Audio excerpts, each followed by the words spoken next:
Hello, everybody, and welcome to the CADS podcast. Um, yeah, it's going to be one of those nights. It's going to be a night where there is some unhappiness floating around in the ether. There is going to be some disgruntled opinions. There's going to be some defending of the manager. There's going to be some unhappiness with the manager. But we're going to keep it calm, I hope, and we're going to keep it respectable because we always are. That's the kind of people we are here at CADS. And yeah, let's just get into it. I'm joined by David and Ashley. So, David, how you doing? Oh, really fantastic. Yeah, on top form. Okay. And Ashley, how are you keeping there? Yeah, Dave, you're such a liar. Yeah. It's well, I woke up to a blue sky, sunny day, and I just went swimming. So apart from everything else, the conflagration in LA and what's going on in North London, hey, it's okay. Okay, so we've got two games to discuss today, but probably bigger than that. There's the future of Tottenham Hotspur as we know it, which probably needs to be discussed just a little bit. Game number one we need to talk about is the Arsenal match. Yeah, it was tough. It was a game that, although I think it was won on a corner that shouldn't have been a corner, the reality was they were better than us in the important areas. And we were too slow to get to second balls. We looked tired again, which has been a constant throughout this season, it seems. And I don't think we did enough to actually win that game. I was unhappy to lose it, obviously, because it's Arsenal. I don't like losing any game. But honestly, yesterday's loss hurt more. So that's just me. Ashley, what are your thoughts from the Arsenal match? I can't even remember if I watched any games this week. I sort of floated in and floated out and going, did I even watch The that fog of Arsenal game? war. And then you said, oh yeah, that one where it wasn't a corner. Okay, I think I saw that one. I missed the last 20 minutes of yesterday's game. I just said enough, and I went off into my day. I don't know what to say, guys. It's I've been a fan for a long time. I'll still be a fan, but it's this season has it has worn me down for X number of reasons, and I don't think the solutions are simple, and it might get worse before it gets better. Yeah, simple solutions would be lovely about now, but I don't see any. David, what are your thoughts? Well, yeah, it's difficult to be positive at the moment.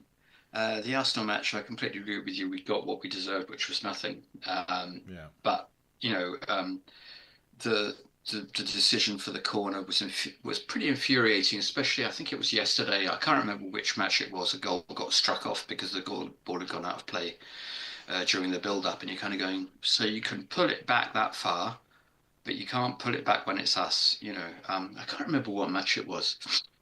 I think it was a match that was going on at the same time as us yesterday.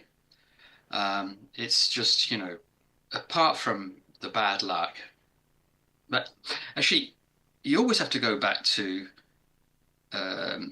what is that prayer, which is As a Dorata, God, look, yeah, God give me the strength uh, look to past accept the the change, accept the things I cannot Except the change, things to I change the cannot things I change. cannot accept, Yeah.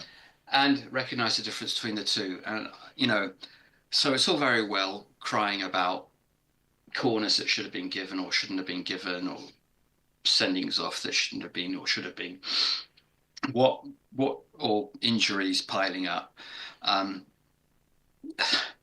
what is within Ange's grasp and within this team's grasp to change? I think that's really the question. And I think, and I'm going to get hated on for this, but I think it's a little bit more pragmatism. A little bit more of what's it, cutting your cloth. I don't even know what that phrase is either, but adjusting to the situation, which is, Ange tried to do it yesterday, and actually that's more worrying than when he doesn't try to do it. He switched to that. Was it a back five or a back three? I'm not sure what you say. Back five, three central defenders, and it was a shambles. It was a shambles. Back to zero. Yeah, back zero. It was a shambles. So, people want Ange to have a plan B, but, I'll go a step further. We want him to have a plan B and know how to implement it. Well, I've been saying for about a year that I'd like him to know how to implement his plan A, but, that's maybe going in a bit hard, but that's the way I feel. It's really disappointing. Trying to look for some positives from the two matches, and you've got to go with Bergvall, you've got to go with Spence, Gray, and Spence. Yes. You've got to go with Richie looking pretty sharp in both matches when he's come on. Mikey Moore, yeah. So the youngsters, and then you've got to look at some negatives, which are bloody hell. Some of the senior players have been dropping stinkers.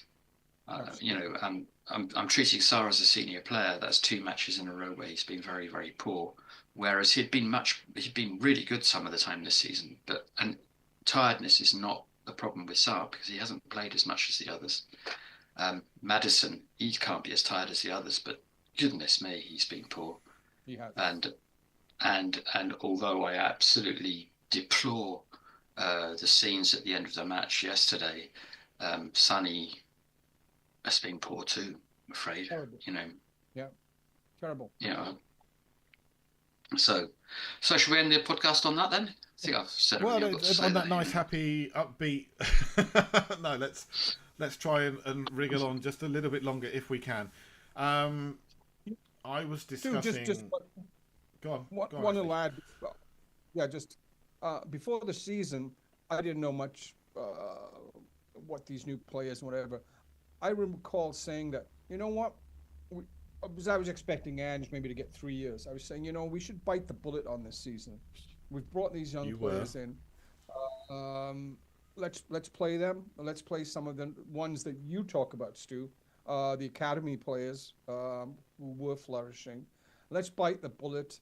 And if the league season is not so great, let's develop this project. So I'm partly thinking, well, you know what? Just like Dave just said, some of those younger players, including Spence, have been revelations, and more's the better. And with these more players being out, perhaps some other ones will be elevated. Has Scarlett been brought back? Will Lancashire start now or back up Richie? That my thoughts would. So I'm not really. I'm totally also agree with the senior players, Dave. I would actually, if people came in with offers for somebody like Basuma or even Maddison, and I'm sure Charlie would agree on Maddison, accept them. Really, move on. We want players who can step up. And I was talking about potential summer moves with someone the other day, and I said I think we'll see a fairly significant changeover in our midfield because Bentancur, however much I love the style of Bentancur, however much I love what he is able to achieve on a good day, he's been somewhat cursed this season in terms of he's had 2 concussions. He's had another, had to recover from another injury, and then he had a 7-match ban for, well, let's not talk about what he got, but he got a 7-match ban and then came back and immediately picked up a 1-match ban straight after that. Bisuma's been in and out of both the team and the form, or pretty much all season. When he's good, he's very good, but when he's poor, he is a bit of a liability for us. So you look at those and you say those are 2 senior players for us, and they should be pushing, and they're not. Neither of them has staked their claim and said this should be my spot. And then you've got James Maddison, who has a touch of the Scott Parkers about him. He holds on to the ball a bit too long, takes one too many touches, does a 360, a little pirouette and a twirl, and great, thanks for that. But you just slowed us down and reduced our chances of actually making anything out of this attacking move. And is Ange happy with that? I seriously doubt it. I doubt Ange enjoys watching us getting to a point where a quick pass will release someone like Johnson, release someone like Sonny, but instead you've got a midfielder taking 2 or 3 touches instead, and also his propensity dropping to the floor just a little too easily, holding his head, holding his ankle. Well, frequently leading to loss of possession for a free kick that he doesn't get, and it's very frustrating. It breaks up the play, which I thought was what Ange doesn't want. So if he gets the free kick, he's broken up play. If he doesn't get the free kick, he's lost possession. And he's out of position. Yeah. Out of position. Sonny has been very poor the last 2 matches for that as well, going down very easily, giving up possession.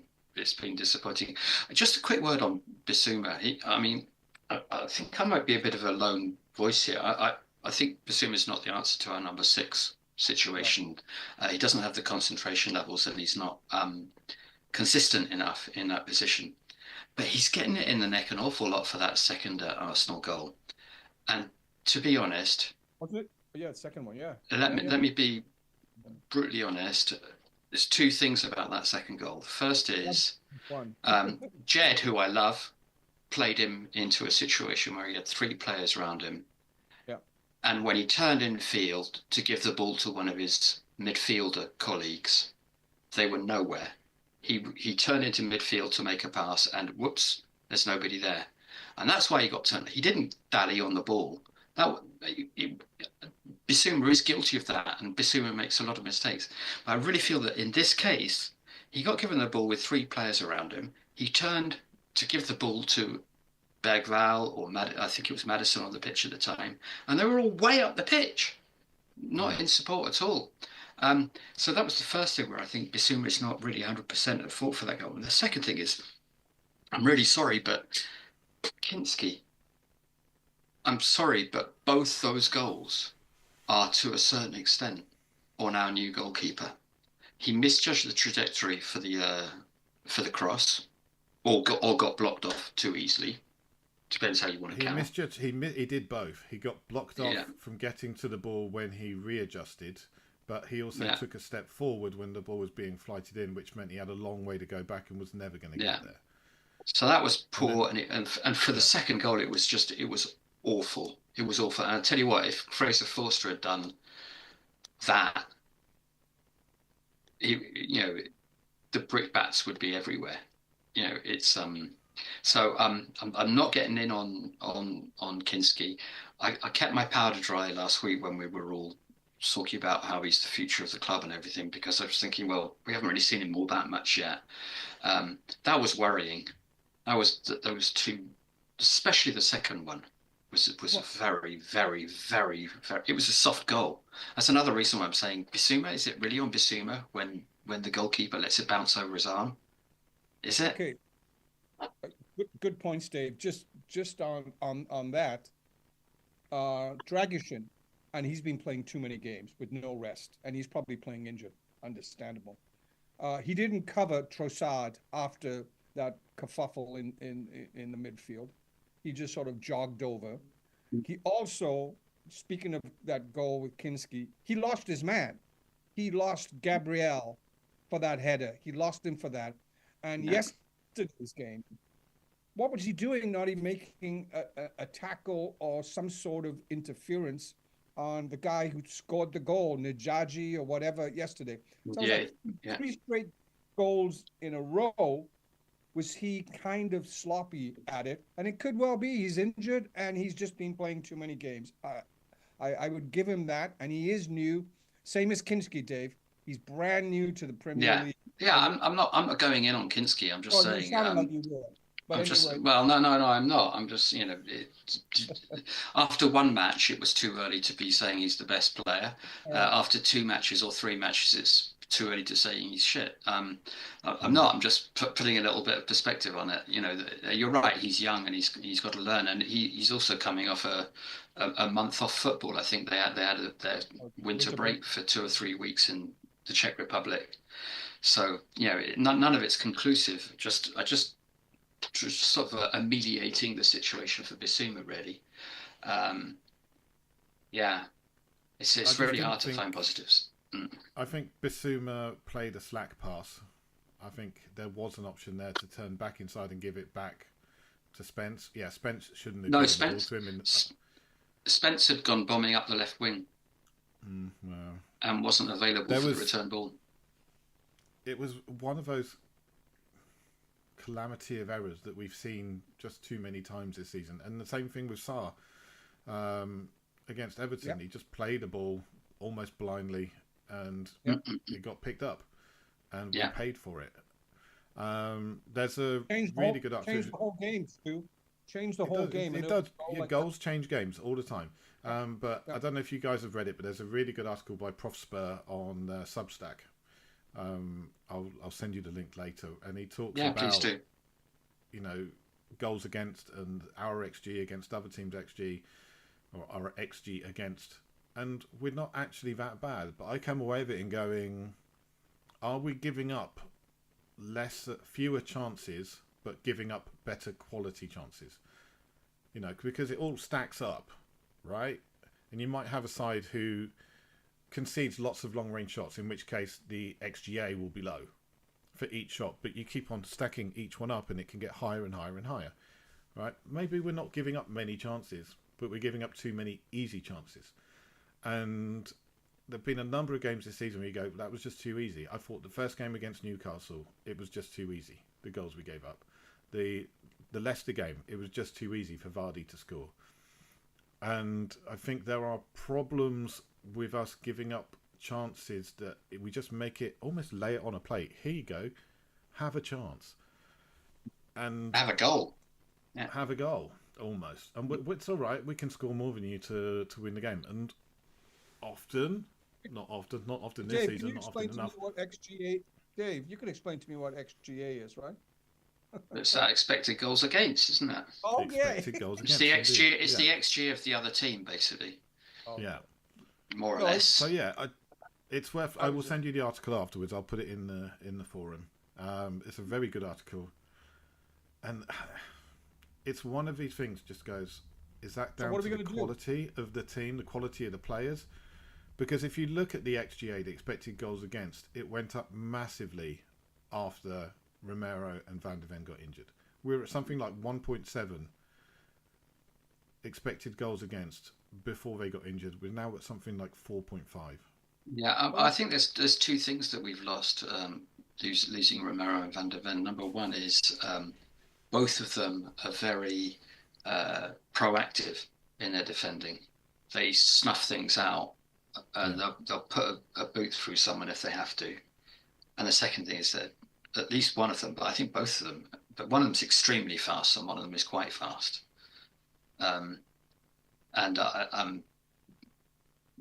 Dragishin is not very fast, and I don't think he's particularly proactive. I think he's happy having the game come onto him, and that's not the way Ange plays. But again, I'm not sure if he is happy having the game come onto him, because he seems racked with indecision at times. He goes towards the ball and then changes his mind halfway through the movement. Yeah, like the goal yesterday. Yeah, and the goal against Trossard's goal. He went to it and then decided against it and pulled away, giving Trossard a chance for a shot. If he was more decisive, perhaps they get in behind him. Maybe that Galatasaray game has just got in his head a little bit because he went for it, got himself sent off, and maybe he's thinking, I need to be a little bit more circumspect with what I'm doing. But it's not working for him. And as Ashley said, I think he is injured. He picked up an ankle injury a little while ago, and apparently he's still suffering from that.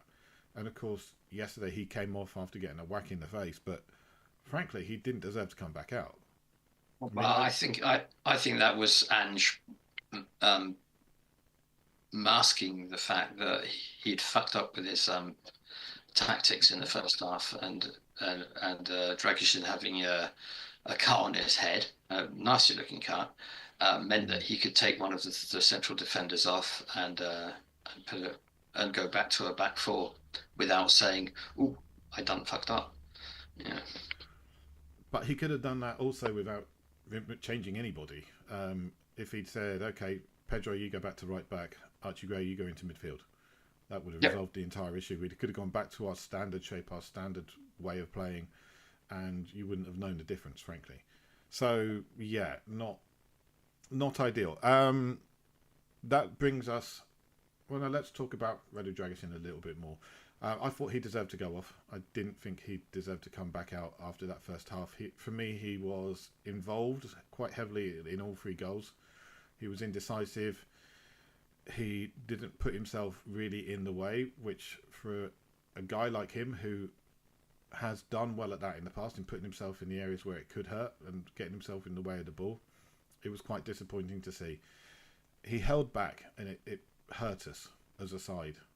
I thought his communication with Ben Davies was pretty poor, and Ben Davies was almost the 6 out of 10 Ben that we've seen in the past. Maybe 6 that's out of 10 would be harsh. fantastic if the entire team could pull a 6 out of 10 performance. But he was 6 out of 10 and others were lower. Sadly, I just thought getting him back. I honestly, I thought it was a game too soon for Ben Davies. Not because he's unfit, not because he's unable to compete, but simply because he's going to have to play on Thursday. He's going to have to play on Thursday. If he doesn't play, then we're in real trouble because we don't have enough players. No Spence, no Reguilon. No Spence, no Reguilon.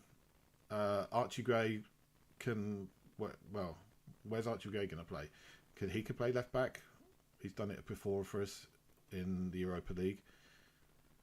It's really difficult right now. It really is. I am still fully Angean, but I can see why other people would want him out. And frankly, our owners, our chairman, have got rid of managers when they've been in better positions. It's really, really difficult. Let's talk about the manager and let's talk about the setup. It clearly did not work. It's very upsetting. I mean, I was on record saying that I didn't think Ange is the right person for the job a while ago, Yeah. and I'm not saying that to say, I told you so. That's not where I'm at. I'm actually really upset because there's nothing I wanted more than to eat my words, and for Ange to be a resounding success. I really, and I find it really disheartening what's going on at the moment. And I will be, if he doesn't make it to the end of the season, I will be disheartened. And if he doesn't make it, I'll be doubly disheartened because it means we're in a relegation fight. Because I think that's what's going to cause Levy to pull the trigger, is if he gets this, if we get a few, 3 points closer to relegation, I reckon he might be gone. I think we need to be realistic and admit we're in a relegation fight now. I mean, we are lucky that there are teams worse in the league than us, but our current form, our last 10 games, has us 18th in the league. We're in the bottom three of the last 10 games. Yeah. I would back us to, finish ahead of Leicester, Wolves, Southampton, Everton, a number of other clubs, but right now we're not playing well enough for it. I updated my statistics earlier today. We've still got the 7th best expected goals in the league, but we're the 14th best expected goals against. Our defence has let us down massively, and for me that's down to injuries because we're currently missing 4 of our first choice back five: Vicario, Kuti, Van der Ven, and Udogie. They're all out, and we're not going to see any of them until the end of this month at the earliest, and some of them will be back. Well, Udogie hopefully will be back next month, and we might be looking at March or April before Vicario gets back. Yeah, but I think, apart from against Liverpool and against Everton, so basically we should avoid Merseyside, our defence has more or less done around about what we would expect the defence to do. I'll tell you where what so yeah, we've lost lots of defenders playing disorganized. Only in a couple of games have we shipped a lot of goals. It's an awful lot of 1-goal differences. And for me, the problem is, the problem is the attack. Because, again, you look at yesterday, Sonny took too long, shot, got closed down. And then the second time, it was a back pass to the goalkeeper instead of a shot. Our forwards are not scoring decisive goals. And before Dominic Solanke got injured, I was saying to a friend of mine that I really love Solanke's work rate. I love what he brings to the team. I love his attitude. He's far surpassed what I expected of him. But he needs to be scoring decisive goals. He's not going to be doing it for a month or so now. But, it's weeks, apparently. It's weeks. Okay, but do you see what I mean? Like, it's only been a goal difference, one goal between us and the opposite side, and we knew with Ange Ball that we'd let goals in sometimes. But the bet is that we will score, and there's too many players. Hello. Maddison, Son, and I'm going to say Solanke a little bit are responsible for that. They have not scored decisive goals. We can hear you, Ash. What's up? No, it froze. The whole screen froze for a few seconds. We can still hear you, though. Hey, Charlie. Charlie's joining us. Charlie. Hi, boys. How are you? There. Sorry I'm late. You always catch me around tea time, so it's not convenient, unfortunately. Fashionably late. Nice ritual. How are you doing? Yeah, it's been an interesting. It's a bit somber. Day and a bit. Yeah, it's a tough one right now, isn't it? Yeah. It's tough. I think my question is it going to get tougher? I mean, the leaks coming out from journos is saying Ange is still safe. They recognise that more needs to be done to give him more backup in terms of bringing players in terms of making sure that the medical side and everything need to avoid these injuries, and we need to bring players back quicker. But the medical thing, they're still. I mean, I think pretty much everyone's seen the job adverts on LinkedIn. I'm not even joking. They've put the job advert on LinkedIn. Oh, no, wow. It's on LinkedIn. Somebody sent it to me. Yeah, I saw it. It's got to be a joke. It's got to be a wind-up. No, it isn't. Not. I promise you, it is absolutely not. And Ange even responded and said, that was the plan. Anyway, that's what they told me. Amazing. Right. Charlie, I'll forward it to you, Charlie. I've got it somewhere. Can't wait. Oh, dear. There's an issue. There's been an issue with our fitness and our medical side. And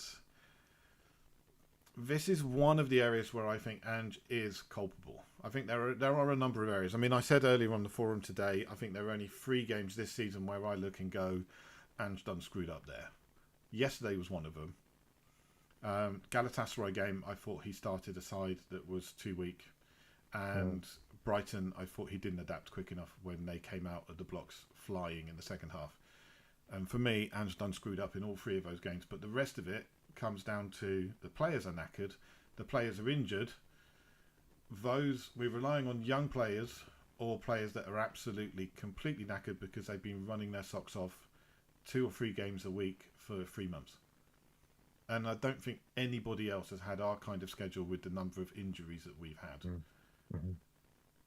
And as you know, I've not been a Spurs fan as long as someone like Austin or as long as someone like Ash, but I can't ever remember an injury crisis like this. I do remember in the 90s we played Neil Fenn and someone up front because we had no strikers. I do remember a midfield of 4 wingers, including Darren Anderton and Jose Dominguez and players like that. But I can't ever remember having 12, 13 players out injured, which is roughly where we are right now. So somebody actually posted an injured 11, and it was quite remarkable. Let's go through it. Right, I've got them up here. Right, we've got Vicario, Romero, Van der Ven, Udogi, Bissouma, Bentancur, Heung-min Son is the captain, but he's absolutely knackered. Timo Werner, hamstring. Brennan Johnson, Wilson Odebear, hamstring. Dominic Solanke, knee injury. I mean, and that's just the players that are injured, not even including the ones that are unfit or knackered. Because I think you could add. It's a starting. James Maddison, there actually. Sonny, you could put on the not fully fit list. Radu Dragusin, you could put on the not fully fit list. David. Pedro Porro looks absolutely knackered. So you're talking about a decent team out, or just not ready to play really. Charlie, you just joined us. What are your thoughts?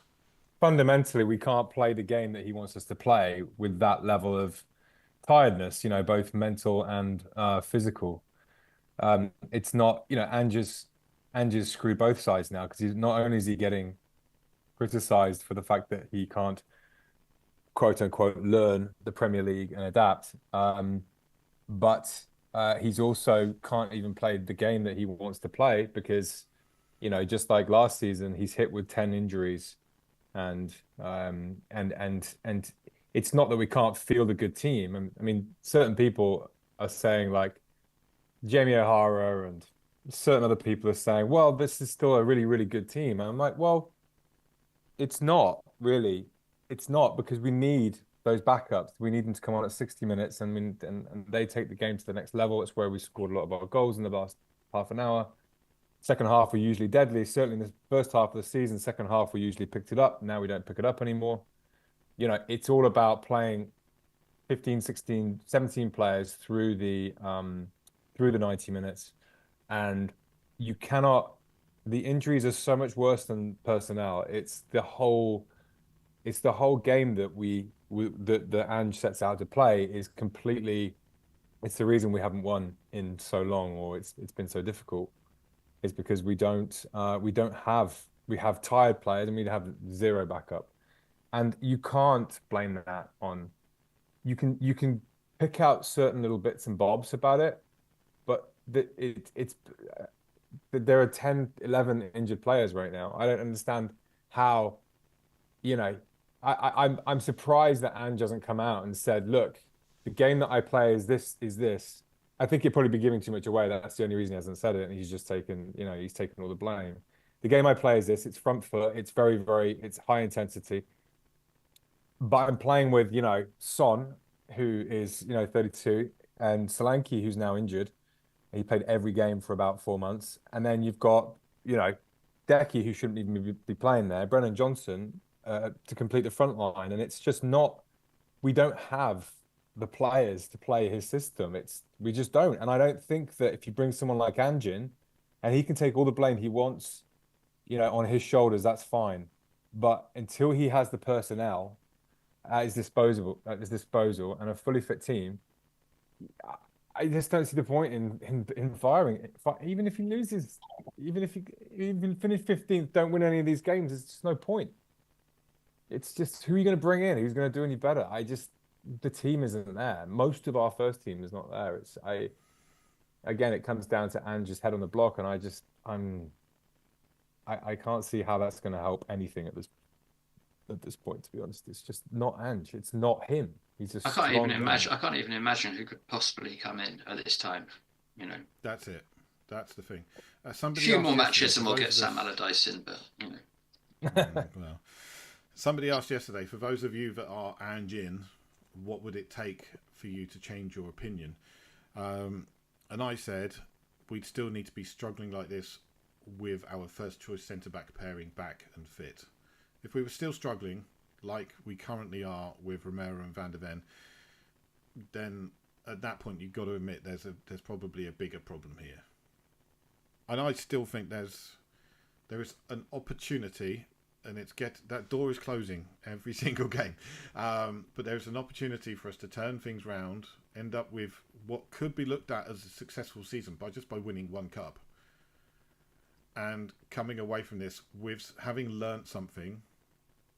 And as long as we build out the squad properly for maybe another player this season, because I don't see us getting more than one player in January now, one more player, sorry, because we've already got Kinski.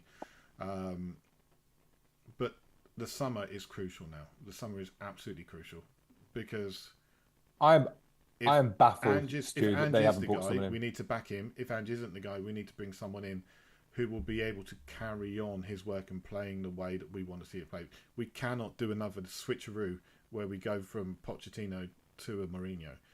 That is just too much. Yeah, of course. We don't. No, nobody wants to move away from playing attacking football. I don't think I'm the only one that wants us to play attacking football with a bit of brains. Charlie, you were going to say? Yeah, I was going to say, sorry to interrupt you, Stu. That's all right.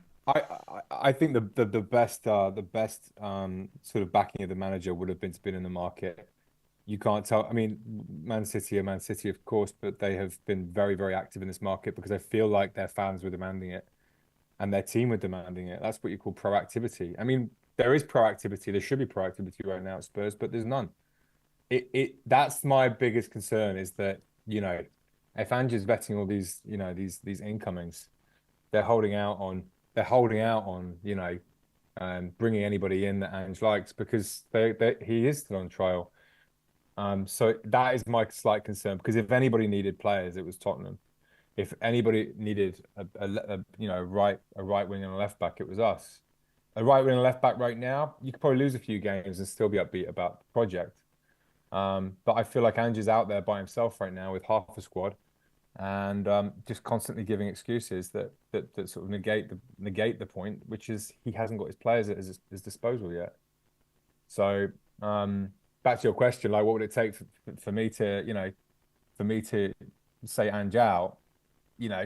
Obviously, if we got any closer to relegation and it clearly he just completely lost the room, yeah, of course, at that point he's buckled and he's gone. I just don't see him being that person.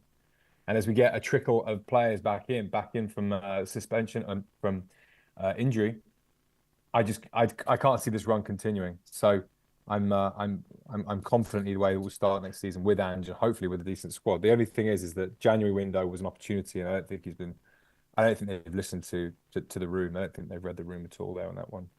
I'm not sure the players are there to sign. I mean, have you seen anyone that's moved that you think, oh, wish we'd got him? The guy that Man City signed today. Yeah, apart from Manchester City, because they're still playing with cheat code on. Yeah, they're still playing with cheat code on. I mean, they've spent 36 million pounds on a player who still needs time to develop. He's 20 years old, but he's they know they're going to get away. They know they're going to get away with it, don't they? They're going to get get a fine, and that's all. They know it. Yeah, they know. All these moves show it. Haaland signed a 9.5-year contract. Unbelievable. Dave, the thing is, it's a valid point, except that I don't want to have those named players coming in. I want people like Kinski and Kulusevski and Betancourt. I never even heard of them until they came in, and those last two guys came in January actually. So there are probably players. All three of them came in January. Yeah, true. That's right. So there are players out there that we don't know of, Dave. When you're saying, oh, do you know any players? I'm going, well, we don't know who might be available or who might be interested in coming. We really don't know. And I bet you they are trying, but probably the bottom line is that Mr. Levy is just like, he got the Kinski deal done. He went there. He's still involved and he still looks at the bottom line on everything, and he's not going to be a spendthrift. That's just not. He's not going to be a spendthrift. No, it's not going to change. Oh, so, he is going to be a spendthrift then. What does spendthrift mean? I mean, stingy. Amazing. He's stingy. Amazing. Yeah. Oh, I meant the opposite. Yeah. Okay. Yeah. Okay. Sorry, I misunderstood. I wasn't calling you out. Oh no. I think there's reluctance at Spurs not to make a significant error with the money available. And when you're spending big money, you do need to be very careful that you've done your checks and balances and you made sure that every little box is ticked. But then you've also got to look and say, right, well, is that player going to want to come and play for us when you're in effectively a relegation dogfight. And money overcomes a lot of doubts, and we can pay decent wages. Based in London, that will help. Premier League, we're probably not going to get relegated. High profile side, playing in probably the best stadium in Europe, probably got the best training centre in Europe. All of those things are great. But you are a club in 15th place in the league trying to get a decent player to come and join us. It's not about just getting a warm body in, it's about getting someone that's going to come in and improve the side. We can go out and get all the warm bodies we like. We've called back Dane Scarlett from Oxford today. He's not going into the squad. He's going back out on loan. You know. Oh, is he? We could, yeah, we could call back Veliz on loan from Espanyol. The reality is, he probably wouldn't play. He'd go back on loan somewhere else. You know, it's about making sure that the right players are being used in the right way, and hopefully, you've got to think we've done the work to identify the players, but there is something stopping us from bringing them in right now. There is, and it's Mr. Levy and his tight ways. Let's face it. More it's a little bit foreboding, or ominous is the better word, when you go into a summer transfer window knowing you need minimum 5 starters to not be in this position next year if we get a bunch of injuries, and yet the whole, unless we do go very far in cups, if not win one, literally half the fan base is going to be calling for your head, and then who knows at that point, how far the rest of us will have sort of shifted. I just think it's, I just hope there is a plan in place for 3 years, and this summer's window was about, if it was youth last time, then it's going to be ready-made players in certain positions we've already spoken about, and they get executed at the start of the window. Like, it's if it comes sort of mid-July and we haven't made any key signings, what I'm starting to really question what's going on at the club. Like, if they're advertising for fucking trainers or fitness coaches on LinkedIn, is there a pilot? Who's piloting this thing? It's just like this insane super yacht dragging a little dinghy of a first team right now, and it's like, I don't know if anybody's at the wheel, and if they are, they're drunk. We're heading towards the rocks. This is bad. We're in a relegation fight. You guys are coining it that. I don't think we're quite there yet, but sure, okay, you're right, nobody wants to come to Spurs right now. And meanwhile, we've got heated seats and flipping Veuve Clicquot on tap, and the nicest stadium in Europe. What is going on? And how is Ange Postecoglou to blame for this? It's crazy to me, David. Yeah, but it's crazy, bro. It's crazy, bro. I'm going to temper a little bit of what you're saying, because he didn't get points on the board when we had a full squad. He didn't put up good performances when we had the full squad. The insufficient offensive play hasn't come from injuries. It's come from just bad tactics, bad play. Really, we wouldn't be in this position if we had turned up against Ipswich, if we turned up against Fulham, if we turned up against Wolves, if we turned. Palace. Palace. There's such a long list of games we should have won when we had a full team, and we should have, I don't know, at least 10 more points than we've got at the moment. And I'd probably be sitting here going, okay, let's just hang on till the end of the season and get some recruits in. But I'm looking at it and I'm going, well, but the thing is, he didn't get the points on the board early on in the season. He didn't. And I was highly critical of the recruitment last summer, saying we only signed one outfield player to improve the first team. Mm-hmm. But I wasn't critical saying we're going to get into a relegation fight. We're going to not improve. Not that we're going to end up with 24 points at this stage of the season. Yeah, that is below Christian Gross levels. Yeah. Why didn't we stick Christian Gross? No, that's stupid. So Dave, no, it's not. Right, it's a question. Why didn't we stick with Christian Gross? We didn't stick with Christian Gross because he lost the dressing room. Yeah. And we have played Christian better Gross football. lost the dressing room. He lost the players. He did not have their backing, and they wanted him gone. Yeah. This is a guy Klinsmann came back to save us, and he didn't want to play him. You know, Yeah. Klinsmann was the reason we stayed up that season, because we were that bad. Yes, we are on course for a season worse than a Christian Grove season, but I don't see the same fractures in the squad that I saw then. Not so far, no. To your point, though, it David, seems as though the players are still with him. It does seem as though he's retained the faith of the dressing room, which is that's not good. inconsequential. Mm-hmm. Except for one player, maybe. Madison. you too. Who? Yes. Yeah, Madison. Yeah, I Madison. think you're right. Yeah, You think Madison's He's not on playing? board. Yeah, You don't think so, huh? I agree with Ashley. Where He's where have you gotten that from, Ashley? I've just heard Alistair Gold and some people, and you can see it in his interviews. You know, he's not happy. He wants to be in the England squad, and he's not. Yeah, I don't think he started. He's started maybe the last one, like 5 games before that. You know, how can you be happy? How can he be happy?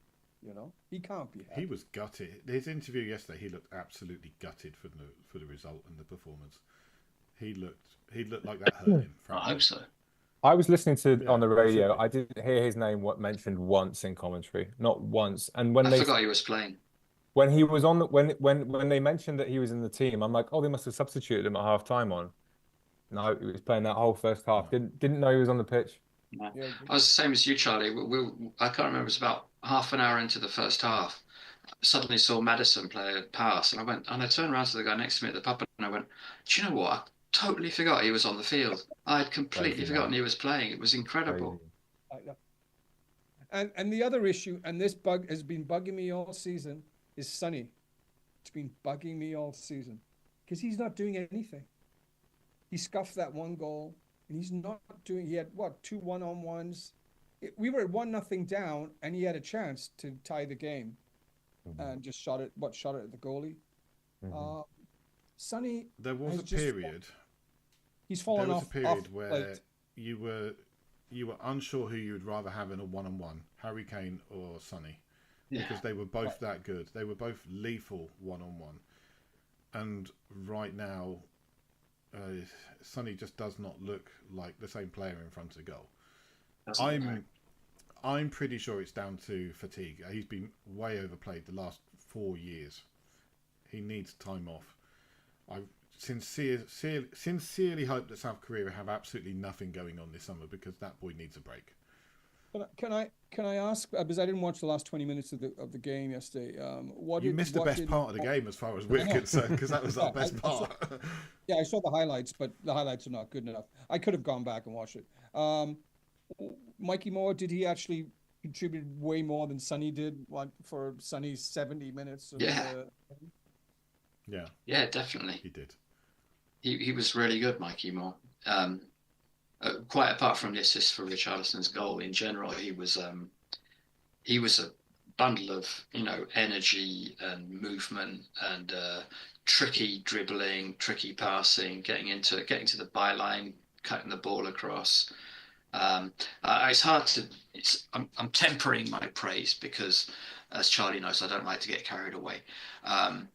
Also because basically Everton were just managing the game by that stage, so it's a bit easy for us to look better when the other team's 3-0 up or 3-1. Ironically, in a low block, defending us. Yeah. But Mikey Moore was really good. But I'm not sure whether he can do more than 10 or 15 minutes, because he's done that a couple of times. Comes on, does 10 or 15 minutes where he's absolutely fantastic, and then he kind of fades quite quickly, and it's normal because he's young. But he's a very exciting prospect. Jed Spence I thought was absolutely phenomenal yesterday. I mean, losing 3-0, so perhaps I should say no one was phenomenal, but he looked gassed as well about 20 minutes from the end, but he was still making runs, still making dribbles and stuff. I really like that player a lot.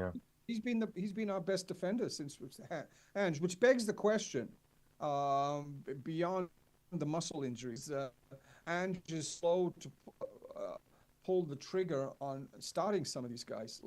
Mikey was ill, but he could have played him earlier. He could have played Spence earlier. He could have because of bodies out, played Reguilon. Not that he's going to set the world on fire, you know. Why isn't he making these moves? Yeah, I think that's Spence about. was injured.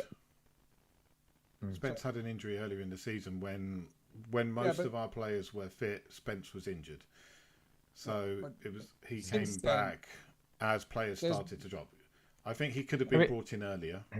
Yes, and Mikey and Reguilon just for and also resting, you know, Vicario, you know, and all these and what the other thing is, what about this horrible issue of bringing the players back and they get re-injured? What is going on with that? You know, it's ridiculous, absolutely ridiculous.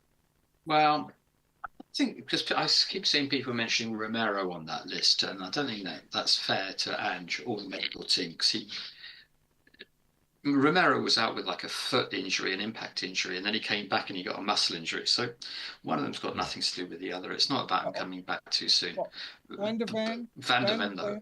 Davis, Richarlison, Odegaard, all of them came back after an injury, all got re-injured and went back on the injury list. All of them did.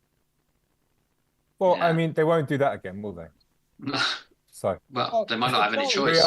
We don't we have are any learning. Might not have we any are learning. choice. I was a little bit concerned for Richarlison getting thrown back into the team yesterday because, you know, love him or hate him, he's our only player in that position. Will Lancashire is not going to make it. I'm sorry, he's not, and everyone should give up on that idea. We shouldn't harbour these. No, you're right. You're writing him off too early. He's not sinister ready to thoughts bring and in now. But you know what? Harry Kane, and I said this before, I say it again, Stu. Harry Kane was blowing up the spurscommunity.co.uk front page with hat tricks here, hat tricks there for the under 21s, like long before he got in that first team, or before he even went out on loan to Leicester. Like, it was like, this Kane guy is just bagging hat tricks left and right. And it only took him 2 or 3 seasons to get into the swing of it. I've seen nothing from Lancashire at all. But that's just me being ruthless, because I feel like we should be ruthless. I cannot believe, going back to, you know, the left wing issue, that we're talking about a 17-year-old deputizing a 32-year-old in that position, which is a full-on front pressing. You know, you got to be aggressive, this and that. Skill level's got to be high, talent's got to be proven. You've got to be able to play for 90 minutes, and the only backup we've got for him, an aging captain who isn't really a captain material, is Mikey Moore. So, you know, great that he's a prospect. Amazing that he can get 20 minutes here and there. He's not our replacement for Son. We need, you know, if we're going to get rid of Richarlison, a front three again, you know. And to your point, Ash. Sorry, carry on, Charlie. Excuse me. What'd you say, Ash? I was just going to say to your point, like, that is something that Ange neglected to do at the start of the season. It definitely is coming to bite him in the ass right now, which is he didn't switch out the odd player here and there per game.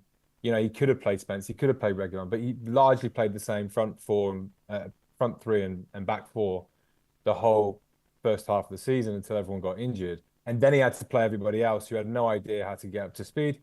And of course, he's learning those lessons the hard way. He is learning the lessons the hard way. And I think you have to give him that third season. Sorry, David, what were you going to say? I don't remember anymore. Don't think it was very interesting anyway, don't worry. I know, yeah. I think... Well, actually, the backup to Son was supposed to be Werner, and so that's just an infuriating signing. First signing. Well, the fact that I didn't even remember that he's there. Exactly. Yeah, it says a lot. Yeah. Agreed. I think Odegaard was supposed to be the backup. Yeah, he was. And Odegaard got injured after the transfer window closed, so it was difficult to predict that. I mean, if you go back to the closing of the summer transfer window, a lot of us said there was still issues in the squad. I personally looked at it and said I think we need a left back, because I didn't expect Reguilon to get any minutes. And, you know, Ange had said he's not part of the squad. There's a reason for that. He's not going to be part of the squad, and I think he's had to backtrack on that, and he's brought him in and he's got some minutes. Personally, I think he should have started against Everton, but that was just me. I'm not the manager. It's not down to my job. Is not on the line when this kind of stuff happens. His is. But I thought we went into the season a left-back light. But I didn't have any real major issues in terms of centre-back, because I thought, okay, if we go 2 players down, we've still got Dragishin and we've still got Davis, both of whom have looked okay, if not perfect. I didn't think we'd see the kind of drop off that we did. I did not expect Davis to get an injury, and then Dragusin has not been the player we expected him to develop into, or even the player we saw at times last season. And he's now carrying an injury as well. So there is going to need to be some changes over the summer. We're going to be losing Reguilon. We're going to be losing Ben Davis. Both of them out of contract in the summer. So changes need to be made. Frankly, Dragusin can go, as far as I'm concerned, because I don't think he's a good long-term option for us. But I just think, So- you know, Dragusin, like, for example, you criticise him for yesterday, and, you know, he deserves the criticism, but he's playing in this weird cobbled together three central defenders thing. No one knows what anyone else is doing. They were all a shambles yesterday, and I don't think that's the players. I mean, that is, you know, a badly executed plan B. I don't think he excelled against Tamworth. I don't think he really he showed himself up against Arsenal as well. There's been multiple games this season where we've looked at him and gone, "Oh, I'm not sure about that." I had high hopes for I'm him. not sure about him. I think he's a good athlete, but I don't think he's ready to play at this level yet. Maybe he will one day, but right now he's not. But he has been playing at this level, and he has been, he's been blooded in the last 10 games, and at this level in a cobbled together team, like you said, and he hasn't played next to either Van der Ven or Romero. He has been thrust in as like the number one, the linchpin of that defense, and he is in the most intense league in the world. That is a baptism of fire if I've ever heard one, and everybody does it. I think he's been like absolutely mutilated. I mean, Van der Ven, the best defender in the world, he had two horrible, errors against Newcastle last year, and everyone forgot about those very quickly. So I think it's too early to write off Dragusin, especially if we're going to get rid of Romero. I feel like Dragusin would be a good replacement now. I quite like the idea. We've got young centre backs, and those two. Romero, spiritually, as I've said to you boys, I don't think he's at the club anymore. I just don't feel him. Intuitively, I can't. Where has he gone? I just don't get that, and I'm slightly nervous when he comes back, to be honest, because there will be nowhere to hide when Romero is on that pitch for these guys. It's going to be really interesting. Yeah. Romero and Dragusin did play together against Ipswich, which was one of our weakest performances of the season. Right. But again, it wasn't weak defensively. It was perhaps not great. It was weak, and I was going back to what I've been saying since the beginning. The defence against Everton, the defence against Liverpool was really poor. But the problem's further forward. It's like Charlie says. It's having an exhausted son, a frankly ineffective Brennan Johnson, except when he scores, and he does score very well. I'd rather see him play as a 9. An ineffective Maddison.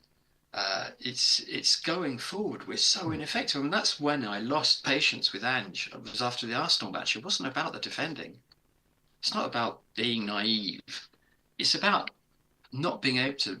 Plan A hasn't worked, or works against a certain type of team, but not the rest of them. And I think that is Ange's undoing for me. It's not injuries. It's not defensive naivety. It's not putting the ball in the back of the net often enough. Yeah, I agree with you, but you have to, again, David, and I don't want to give excuses here, but when you have Odegaard, who was the big who was the big wing signing of the summer, who wasn't Eze and who wasn't Neto, and you have Solanke, who was injured for 5 or 6 games, came in with no backup and had to get up to speed that quickly, and then we have Werner, who's on 8 million a year or something, and he was the great idea for the left wing, which I think we all gave about 3 minutes of sort of trial period sample size for that, and then realized that it was going to be a terrible mistake. Yeah, like we had that sample last year. Yeah, I mean, look, if we had put our money where our mouth was, and I don't know who brought out the Neto and Eze thing, but imagine if we'd had I think you pay for I'm not saying Neto isn't a China plate, but like you pay for robustness as well, and you go for an Odegaard, 19 years old, expect him to fit right in. And, now he's out all season. That was our big signing on the wing. And then Werner, Well, hang we'll on, give that him an means extra he chance. absolutely did fit. He fitted in perfectly. He came in and did his hamstring within a month and a half. What better integration into the Tottenham Hotspur squad can you get? Just like David's saying though, like this whole system thrives on a front press.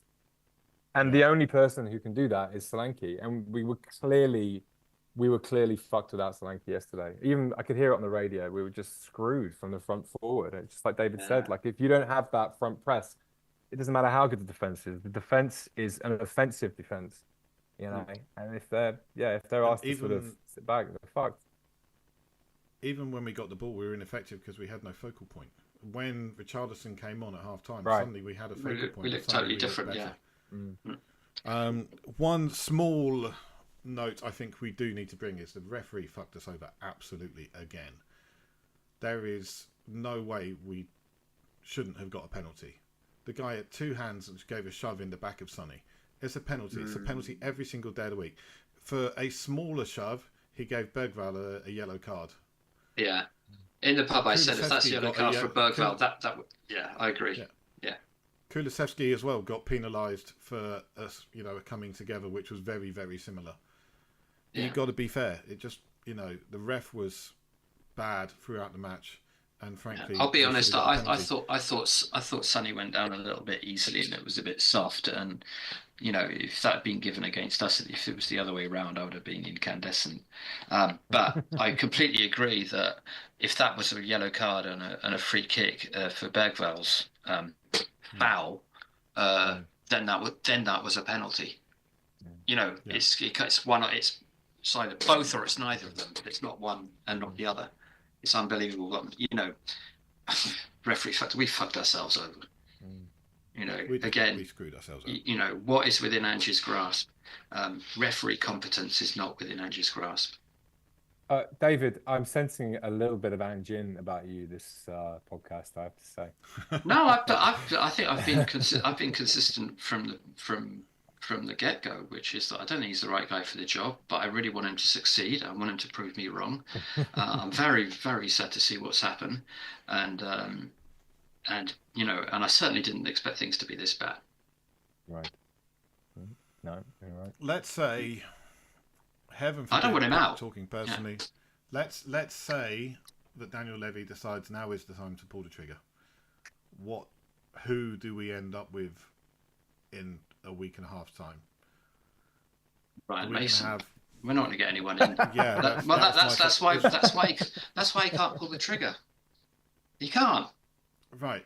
There's no point. Yeah, there really isn't. There is no one, is there? There isn't. There is no one. I mean, Ryan Mason is the likely end result. Otherwise, you could end up with Sir Gareth Southgate, Harry Redknapp, Sam Allardyce. That's Sam. Yeah. Well, Pochettino would have to give up his job, and he's only just started. That's not. It's unlikely to happen. Certainly, when we had the chance to bring him back previously and decided against it. Who else? Terzic, who was at Dortmund and universally hated by many of the players. We're not going to be able to get an Eddie Howe. We're not going to be able to get Iraola. They're not going to come to us in the middle of a season. Exactly. For the exact same. It's exactly the same problem as getting players in the winter transfer window. Yeah. Yeah. They're not out there. I think if you've got a squad that still seems to be bought into Ange's methods, Ange's way of working, and the man himself, if you then go and sack that guy, suddenly you're in a position where the chairman faces the possibility of losing the backing of the dressing room, and whoever they bring in is going to have a much harder time than potentially even Ange of turning this thing around. Well, we saw it when they tried to bring in Nuno. Nuno faced basically the club captain was more or less on strike. I mean, how was he going to get what could Nuno do in that situation? He couldn't do anything. I'm not saying he's the right man for the job, but he had absolutely no fucking chance whatsoever in that position. None whatsoever. I mean, Harry Kane, the club talisman, basically more or less wasn't talking to him. Didn't want him. Clearly didn't want him. It was hiding to nothing. I think that 2 or 3 weeks after this, unless they bring in somebody, unless they have someone lined up, somebody who makes complete sense, and nobody knows who that person is. So, and there's been no one touted in the press at all. There's usually this sort of time where they would go out there and start throwing names around. There are no names. There were So no names Eden before. Terzic is the one that people are saying. There were no names being touted God, no. before Postecoglou even came in. So, we were already struggling then. It was already a cursed position. Nobody wanted the job. Um, so I think that we as Spurs fans really just need to breathe. And I know that this conversation's been going on for a while, but there is literally nothing we can do at this point. We have to stick it out. And I think that, if we just react now and pull the trigger, it's going to do absolutely nothing to Agreed. make this any better. It's just not. And whether you're in or out, Ange, that's what we're faced with right now. So, But that's going to change if we slip further down. And I'm not saying I agree with it, but it will change if we get down into those bottom positions. And it's not science fiction. It could happen. I'm going to the match against Leicester on Sunday. So we've got to win that one because so far it's been twice this season. We've been shit both times. Way to go, Dave. Sorry? Way to go, Dave. Yeah. Hey, maybe third time lucky. Yeah, maybe. But I mean, I need to. It's a 6-pointer. To Paris and come and watch the game with you because last time you and I saw a game together was Aston Villa. So yeah, absolutely. We need to bookend it. We need to get back on form. Whenever you want, I'm at the pub most matches. Sound like an old drunk, don't I? But anyway. Oh, dearie me. Well, at least we've got an easy game next. Hoffenheim, who are about our position in the league, doing really badly, not scoring goals. So things are looking up. Tottenham. But then that's what I said before we played Everton. Yeah, right. Oh, dearie me. And then we've got a 6-pointer. Then we have a 6-pointer. And then things get tough again. Oh, you boys crack me up. Hey, listen, just quickly, I don't want to end on this, but as I love him so much, James Maddison. How big a problem is this about Maddison right now? I haven't watched, I did watch the Arsenal game, but for some reason it was really dark in that stadium, and I don't know. I didn't pick up on much Maddison at all. But against Everton, I didn't watch the game. Is this a serious issue? And if it is, what are we going to do about it? Well, Charlie, you and I both said in the closed season that Maddison isn't the solution to any of our problems, and he's just proving it match after match after match. Mm-hmm. Running into blind alleys, holding up the play, right? Not creating, not scoring, just not good enough. Yeah. And I don't know whether it's indicative, as Ashley says, that he's not on board the Ange train, or is he just not good enough? He had that injury last season where he was out for a couple of months, and is he maybe never got over that? Is it that I mean, when he was good with Leicester, they were a team that played without the ball, weren't they? They're a counter-attacking team. Maybe he's not the right player for Ange Ball. I don't know what it is, but bloody hell, I wasn't sold on him before, but I'm really down on him now. And as we were saying before he joined, I mean, he goes down for fouls that he doesn't get given, which concedes possession. Or if he gets the foul, it breaks up play, which isn't what we want. We want to be playing fluid football. It's just he's not on the same wavelength as Ange, I don't think. Yeah, that's why he's not getting game time then. Yeah. Absolutely. Absolutely. Yeah. And he can't be happy about that. Oh, he can't be happy. That's apparent, I don't think he's going to go to the Saudi League, but apparently the Friedkins at Everton are looking to make a splash this summer and spend some money. So I'm hoping they come in for Richarlison and Maddison as some kind of double deal and give us what I'll take 80, 90 million, and they can for the two of them toddle off. Yeah, for the both. Levy won't, mate. He wouldn't with the not like we've improved the players. What their contracts are worth. It's probably what they're worth, frankly. Yeah, it's tough. That's a tough one. Yeah. Well, there are things to look forward to for the summer. We're going to be getting Vuskovic finally, who looks still looks to be a bit of a beast in Belgium. On a similar point, our young Alfie Devine will also be back. He's fresh from scoring. Oh no, that was an own goal. He scored an own goal yesterday, so well done. He's going to fit in nicely as well. In our back line, yeah. No It shit. does not get any better.